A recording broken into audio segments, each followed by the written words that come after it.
Hello there, this is Warpath1985 speaking. Today's 4th day to 12 days of war, I shall be discussing the Transformers Earthrise Wheeljack, or also technically the WFC Earthrise Wheeljack. Whatever.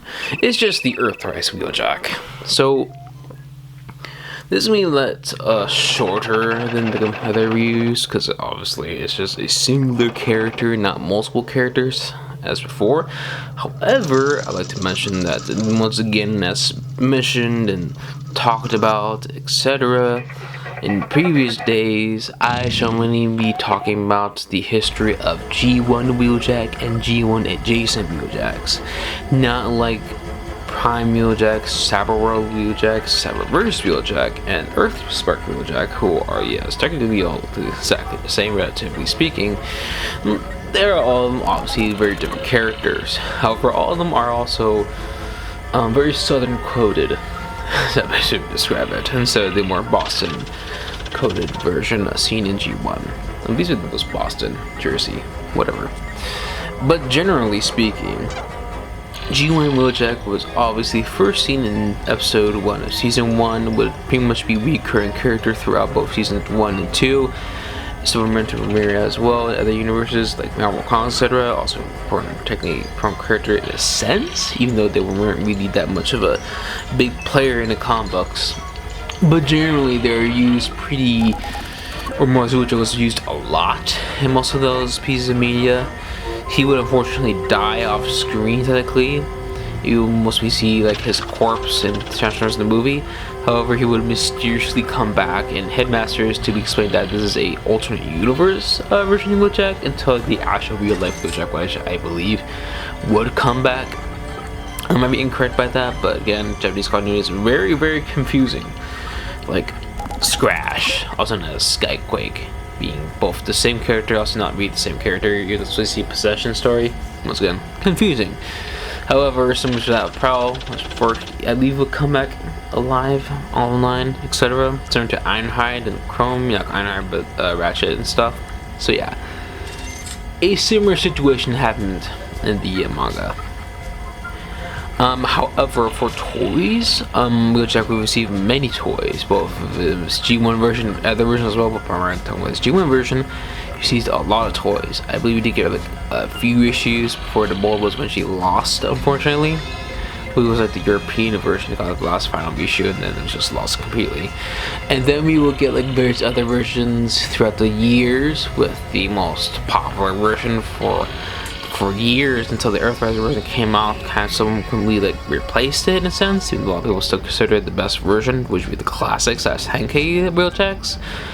And that'll be punched until we got Earthrise Combining Wars Wheeljack, and then Earthrise Wheeljack, Kingdom Wheeljack was the same version of Earthrise Wheeljack, and then finally the new Legacy versions of Wheeljack and the Jack series versions of all of them, including that Genesis Lex version of Wheeljack, which all of them are obviously trying to homage and generally try to make a picture-perfect version of the cartoon model of Wheeljack.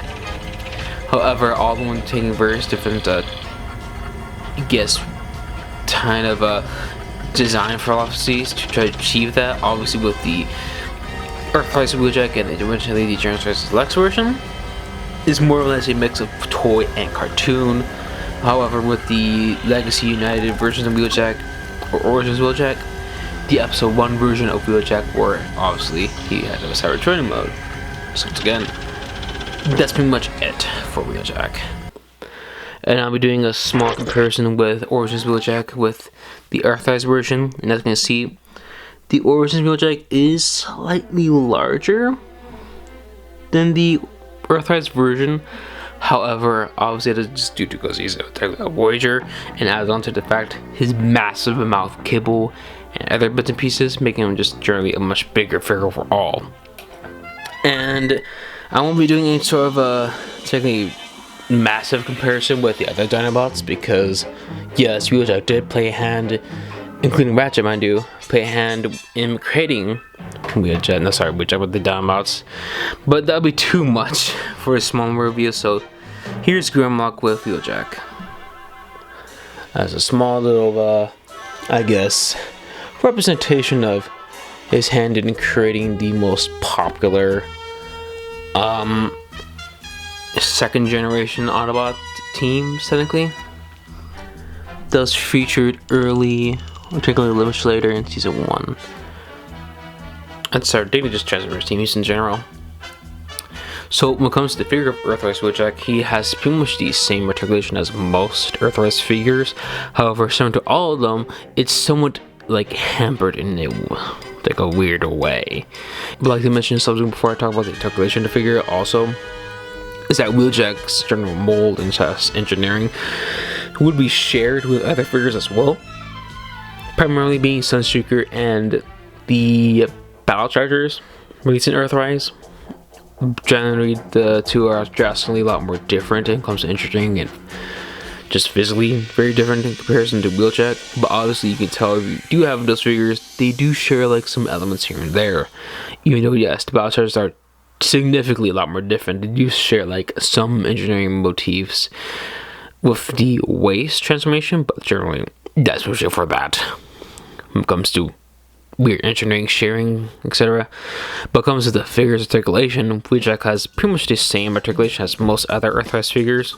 He even came with like a single accessory, which was his shoulder rocket launcher, which is only one, mind you, unfortunately. Similar to most other Wheeljacks released afterwards, we'll have just one, with the exception of Jeremy's and Slex Wheeljack, which came with the Elite 1 blaster. And when it comes to articulation, he has very good shoulder articulation, which is mainly due to the transformation, but he has a lot of range up with that.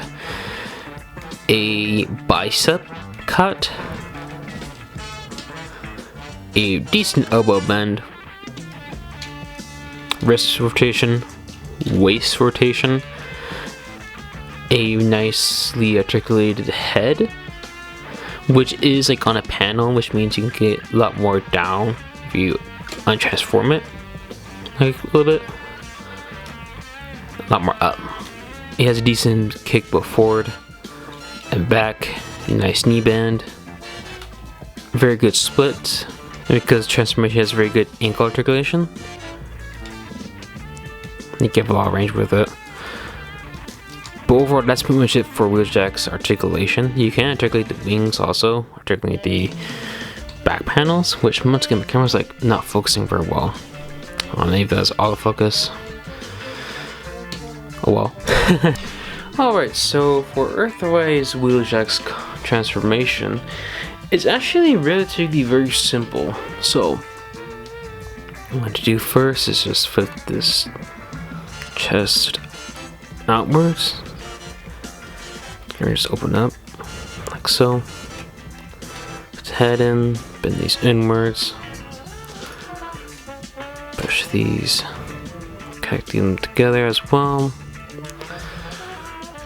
Fit these around like so. After that, move these down.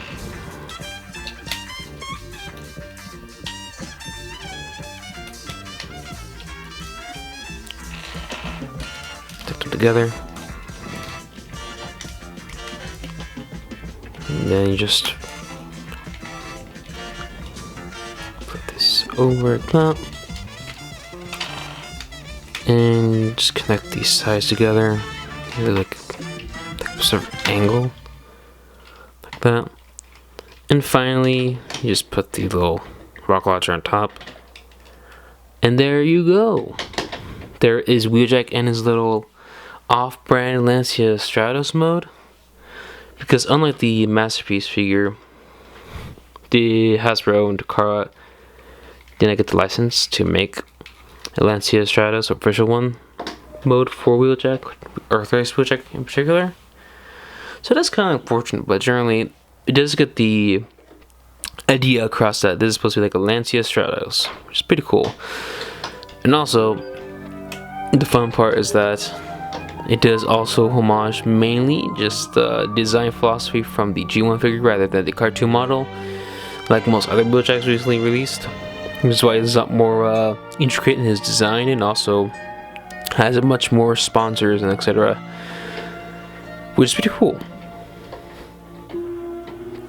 And yeah, that's pretty much it for day 4 of 12 Days of War. Like, comment, and subscribe, and hopefully I shall see you for day 5. Bye.